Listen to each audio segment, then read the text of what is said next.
every city, there's a moment when motion becomes expression, when the sound of an engine isn't just noise but confidence, when the hum of rubber on asphalt feels like freedom measured in seconds.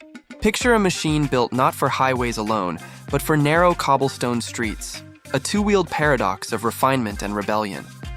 It's sleek enough to belong at a cafe window, yet quick enough to leave a blur in the rear view. Behind that throttle lies a statement that practicality and performance don't have to live on opposite sides of the spectrum. Somewhere between elegance and aggression, between vintage soul and modern nerve, a new kind of speed quietly rewrote what it meant to ride in style. Stay tuned as we uncover how that transformation happened, one design decision, one daring idea at a time. Like the video, subscribe for more deep dives, and comment which machine we should dissect next. The Vespa GTS 300 SuperTech began as an experiment in evolution. How far could the world's most recognizable scooter stretch without losing its charm? In an era obsessed with electric promises and minimalist design, Vespa wanted to remind riders that performance still had a pulse. The GTS 300 SuperTech arrived as the embodiment of that idea, the fastest Vespa ever made, born from decades of design discipline and a need to stay relevant in a rapidly changing landscape. To understand how it came to be, we have to rewind to the cultural DNA that made Vespa more than a scooter. It was a lifestyle, a form of identity. After World War II, the original Vespa defined personal mobility for the masses. It was lightweight, easy to handle, and unlike the motorcycles of its day, it didn't intimidate. For generations, it symbolized optimism, independence, and style, rolling proof that transportation could be art. But as cities modernized and competitors emerged with flashier designs or cheaper builds, Vespa faced a dilemma: stick with nostalgia or evolve toward performance. The Vespa GTS 300 SuperTech represents the moment that decision was made. Every line of its steel body echoes heritage.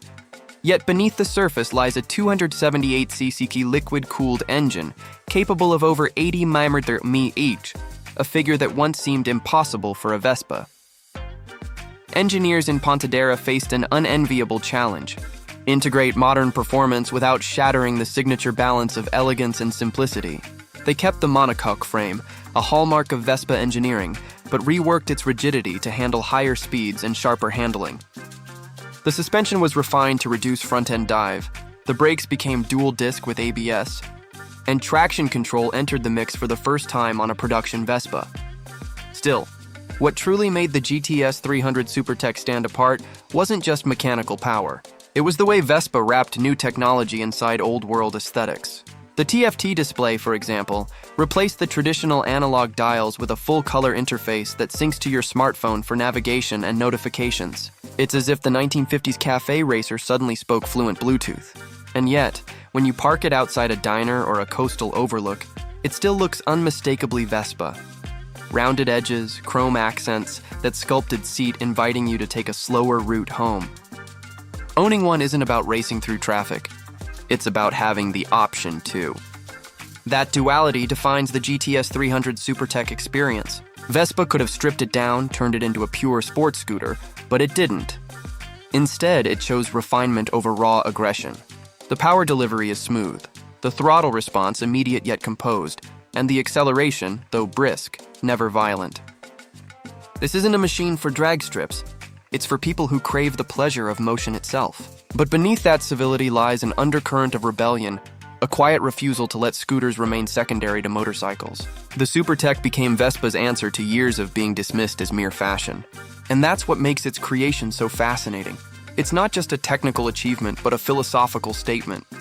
It declared that sophistication and speed can coexist, that you can dress in tailored Italian leather and still outrun traffic. As we dig deeper into its rise, we'll see how the GTS 300 SuperTech didn't just challenge public perception. It forced the entire scooter industry to rethink what performance looks like on two wheels. The story from here only gets faster. The Vespa GTS 300 SuperTech entered a market that wasn't asking for speed.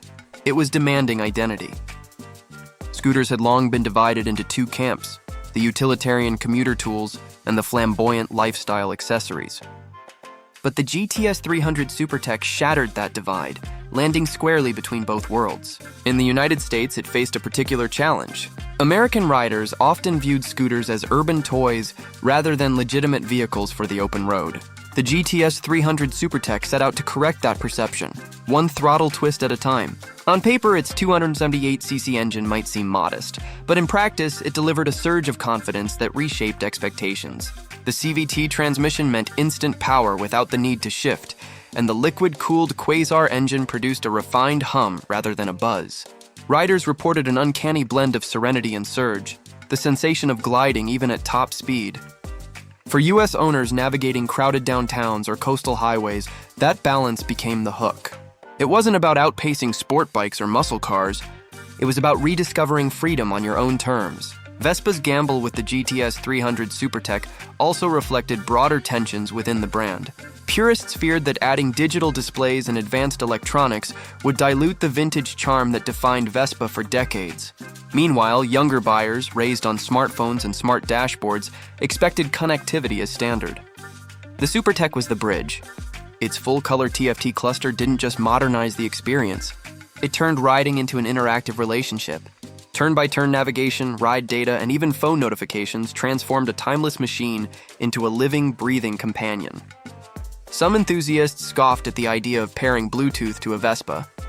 Others saw it as the brand's boldest step forward since its post-war debut. Reviews began pouring in from both sides of the Atlantic, calling the GTS 300 SuperTech a gentleman's missile and the scooter that forgot it's a scooter.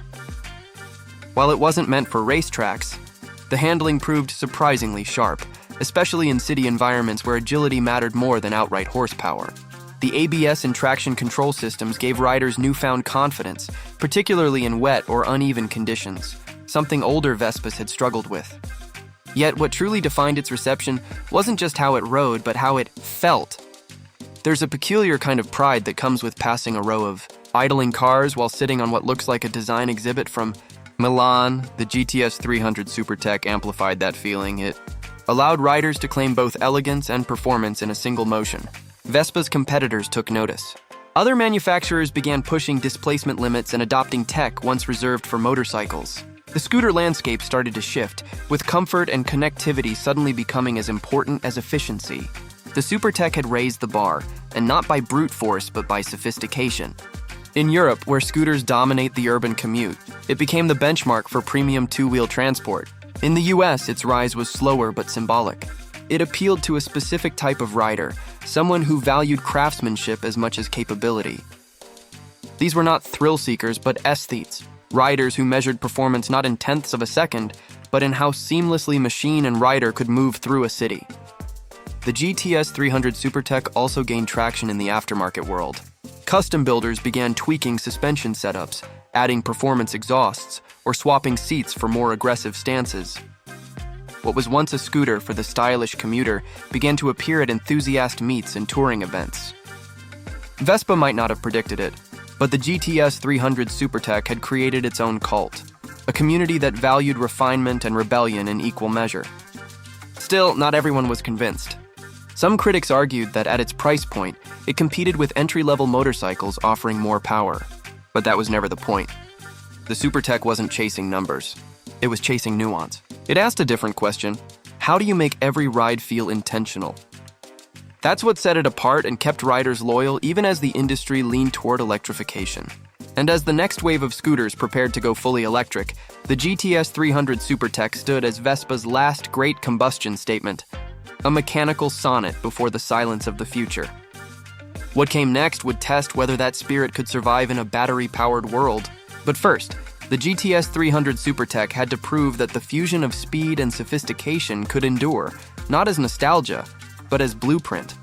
The Vespa GTS 300 SuperTech didn't just arrive at the peak of internal combustion, it became its celebration. At a time when regulations, emission standards, and consumer trends were steering every brand toward electrification, this Vespa stood tall as a defiant reminder of mechanical beauty.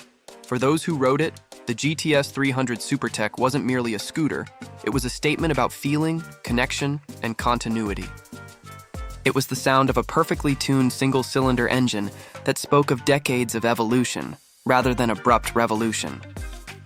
This machine wasn't trying to reinvent Vespa's soul, it was proving that progress could respect it. Within 30 words of its creation, the Vespa GTS 300 SuperTech embodied what every great Vespa before it aimed for: freedom, individuality, and the subtle artistry of motion. Yet it did something more. It reintroduced speed as part of that vocabulary. The ride experience wasn't just faster, it was deeper.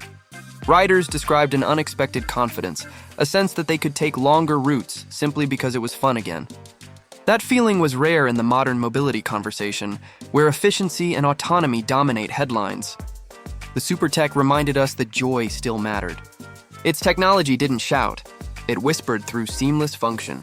The TFT display, the smart navigation, the responsive traction control, all served the rider, not the spec sheet. Even the ergonomics felt like a conversation between past and future: upright posture for comfort, precise geometry for control. And that balance, comfort versus capability, became its legacy. Vespa proved it could deliver genuine performance without abandoning the culture of elegance that defined it. In the US, the GTS 300 SuperTech has already become a quiet icon among urban riders. Its rarity gives it mystique, but its usability keeps it real. It's as comfortable threading through downtown traffic as it is gliding down scenic backroads. Owners talk less about speed and more about rhythm, how every acceleration feels poised, how the design invites admiration without arrogance. This is the essence of what Vespa built, a machine that doesn't demand attention but earns it.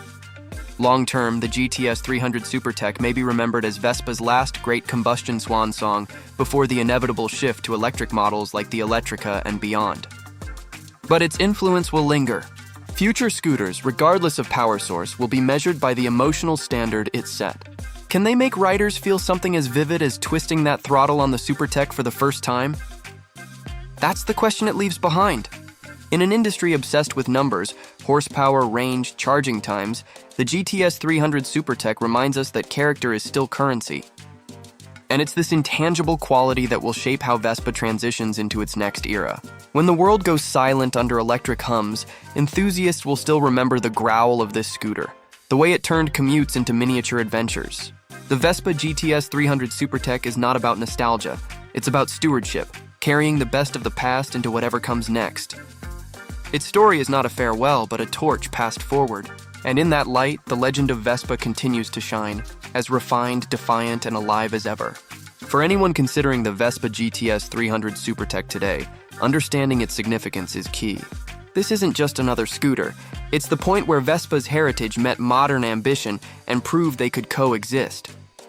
Within the first few miles, the GTS 300 SuperTech reveals why it matters. Smooth, effortless power delivered through a meticulously engineered 278cc engine, wrapped in craftsmanship that still feels unmistakably Italian. For US riders, it occupies a unique space between practicality and indulgence. It's commuter-friendly yet weekend-ready, elegant yet muscular enough to hold its own in real traffic. Maintenance is straightforward for a machine of its pedigree. Regular oil changes, belt inspections, and tire care keep it performing as intended. Reliability, long a Vespa hallmark, remains strong here.